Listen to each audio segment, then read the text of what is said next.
That's why Adam couldn't be here. You know, it's back to the gerbil had babies actually, and he's been in the hospital for about a week now. Wow. It was a really bad scene. But no, at least how you much made blood it. did you lose? not as much as last time. Not as much as the first time. But it was pretty good. Oh. Hi guys. Welcome back to Pete's Basement, episode 35. Pete joins us, and Steve and Adam's at Bellevue Hospital out in the city. So if you'd like, you can send all kinds of get well cards. Nothing with rodents on them. It freaks him out at this point. So speaking of freakouts, what came out this week exactly? Not much, actually. Not much. All-Star Superman came out. It concluded actually, and I guess he died at the end. I don't know. I supposed to look through it. I know you guys have been like recommending this since like day one, and I can't stand Grant Morrison. I know that everybody says that this was like one of his best. It was better things. than other. I really can't stand the fucking artwork in here either. It looks like slop. I don't know. The guy just does not know how to draw faces. It looks like me drawing a face with my left hand.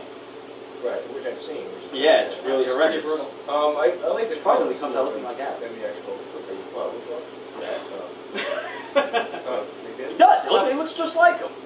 So not in that picture. No. Nah, Adam doesn't get that kind of incredulous look on his face. Like, huh? Yeah, he does.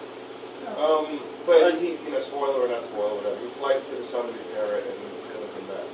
So, and what happens if anybody flew into the sun? Well, yeah, I don't even think we make it as close as he did. I mean, he looks like he's sitting here because he was injected with the poison. Right, he had cancer or something. Yeah, so that's why he could do it. Normal Superman. What is he, rowing his way in there? What is the purpose of this splash page exactly? I think he's rowing his way to the sun. But he was just flying a minute ago, so what's this machine? Look, he's flying there, and he's like, I don't know if he's burning up on impact or whatever, but he's on fire apparently. He flies into the sun, and here he is on this little Jetson mobile with an oar in the middle of the sun. That's what they have in the middle of the sun. Obviously. Oars. Right. For no good reason. Of course. And what is Wait, this, you didn't know that? Project Bizarro? Yeah, It's, the very, very end. Oh, I'm sure we'll think of something, so that, they're going to bring Superman back, so... I don't know, I guess All-Star Superman Volume 2? Let's hope they end All-Star Batman real soon. Yeah. It's not All-Star at all. No, it doesn't. Speaking of Superman, Action comic. Shining Star this week. Much better. Brainiac Part 4 came out, and if you're really not reading this series, you got to get back to your local comic shop and get all the back issues. This action comic series has been probably one of the best we've seen so far. It's Superman versus Brainiac, and Supergirl steps up down in Metropolis to try to prevent all of Brainiac's little mechanical stooges from taking the city, which she obviously fails miserably. You meet Supergirl's parents, who are apparently still alive and not quite aging as fast as you might think in that little bottle city of Candor. Right. Yeah. Parents are about the same age as So yeah. Apparently, I guess what we're led to believe is that time stops if your city gets bottled. Or if you're little. That's actually Einstein's theory of relativity as far as that goes. Like the smaller you are, the slower you move, the slower time moves around you. That's pretty much Einstein's theory in a nutshell. Gotcha. I don't know if you guys were confused by that. I'm just really sorry. Roger's So laughing shouldn't, at me right now. usually the fatter you are, the slower you are, right? One would So assume. shouldn't you, a fatter person, age But he's slower? larger, so it's not... really has to do with blue and red shifting and things like that, and the speed you can move at. I don't know, I guess if you get a fat guy moving really, really fast, it's probably hard to stop that momentum. Oh, Well, look at the Juggernaut. Yeah. Exactly. He's not really fat as much as just thin. Well. Muscular. Yeah, that's true. All right. Well, the blob thing. The blob. Anyway, but moving... halfway through here, Superman knocks Brainiac out, or so we think.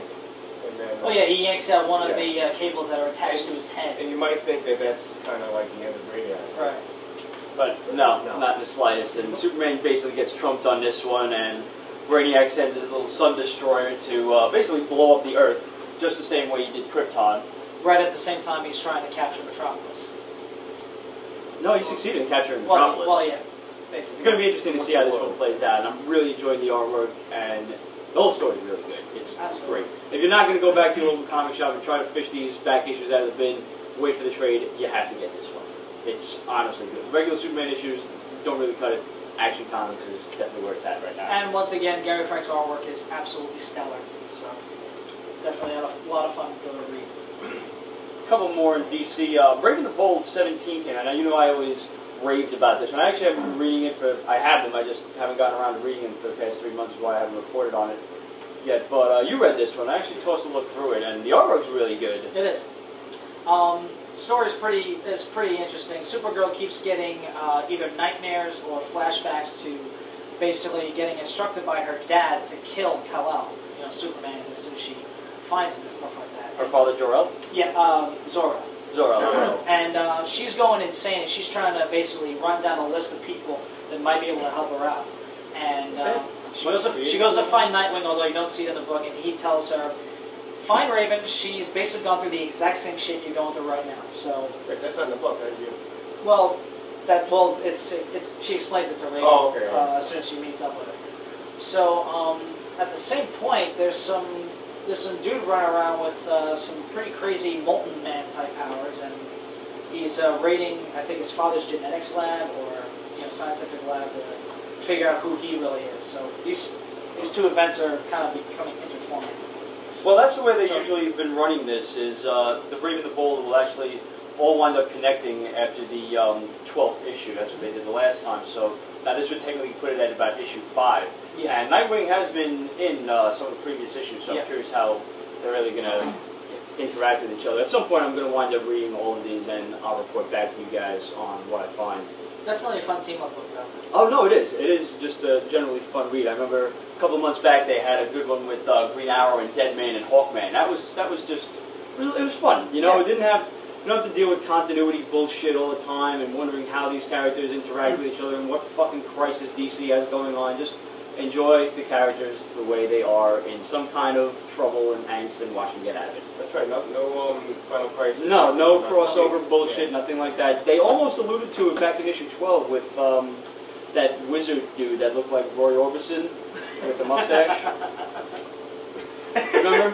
Oh, Magistus. looks like Roy Orbison. Does, matter of fact. Magistus, thank you, yeah. I knew it was like Magic, because it was some fucking stupid ass name. Fucking handlebar mustache. DC's got a habit of having cool looking, but cool, badass villains with dumb names. Oh, yeah. Amazing!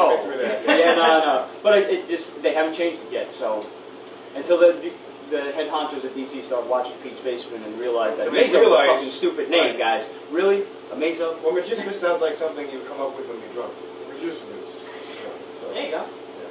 Yeah. Okay. Well, yeah. Sound like it'd be like an onomatopoeia for puking. Magistus! Absolutely. Yeah, use that name. That's good. Like, oh god, he fucking puked all over the damn table. Somebody get some Amazo, let this guy fucking clean up the Magistus. Can you please use Amazo to clean up the Magistus? Fucking good god. Speaking of cleanups, Titans 5 came out, and if you thought that whole Titans Forever gag back in issue 4 last month was the wrap-up of the Trigun Sun storyline, it wasn't. This one, you think it's done and everything's calm, and this is called Date Night because Beast Boy and Raven go out for a little while, and Nightwing and Starfire are sitting in the swimming pool together, and I think Does anything actually happen? No, but you know the raw sexual angst of this book is just a little too blatant and in your face for me. Right. I think they're trying a little too Trying hard to be with a it. little Yeah. Like, if you're gonna draw tits, just draw them for Christ's sake. Listen, it's I the was comic found- book equivalent of the real world. Pretty much, yeah. You know, that's it. That is honestly, you hit the goddamn nail on the head. High five.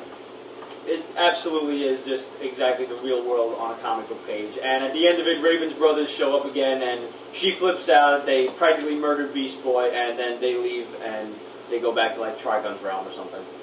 I don't know. I'm going to stick around for the culmination of the arc and maybe the next issue, see where it goes. But I don't know. Started out really strong, and it's kind of fizzling.